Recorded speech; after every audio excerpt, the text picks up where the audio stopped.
that he wants to talk about too. But first, Charlotte has the rest of the day's news. Thanks, Kate. Good morning. Some supermarkets are being forced to introduce rationing as fruit and vegetable shortage has left shelves bare, which experts warn could last for weeks.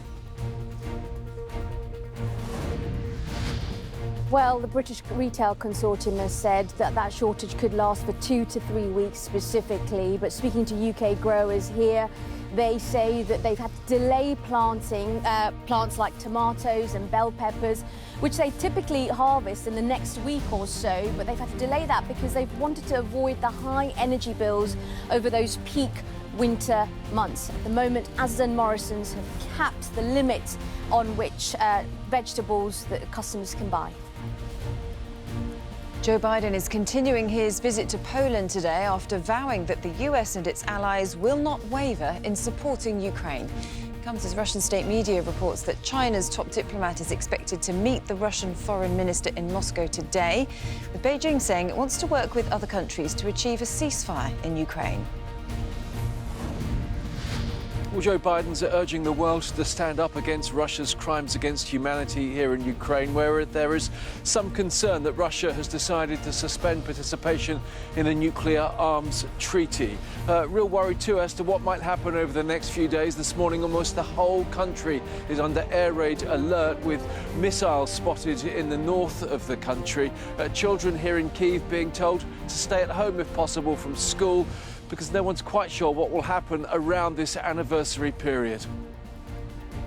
Rishi Sunak has been warned by the leader of Northern Ireland's Democratic Unionists that very key issues must be fixed before his party will back a deal on post-Brexit trading arrangements in the region.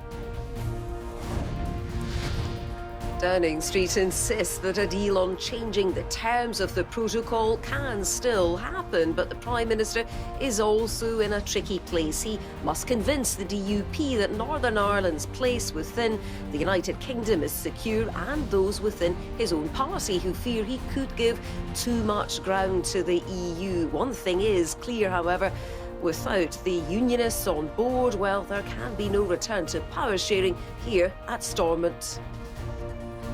Also this morning, the decision on whether Wales's Six Nations match against England goes ahead this Saturday has reached its deadline day set by Welsh players. The game's in doubt as the Wales team are threatening not to play because of a dispute with rugby bosses over contracts. Wales head coach Warren Gatland has said he's hopeful the matter would be resolved today. That's it, you're up to date. Thanks, Charlotte. Thanks very much indeed. Now, still ahead on Good Morning Britain, could the King be next up for a wilderness expedition with Bear Grylls? We'll ask Britain's favourite adventurer later this hour. They've been talking, you know. They have, but that would be a turn-up for the books. We'll get the news, travel and the weather wherever you are first. 8:12, see you in a minute.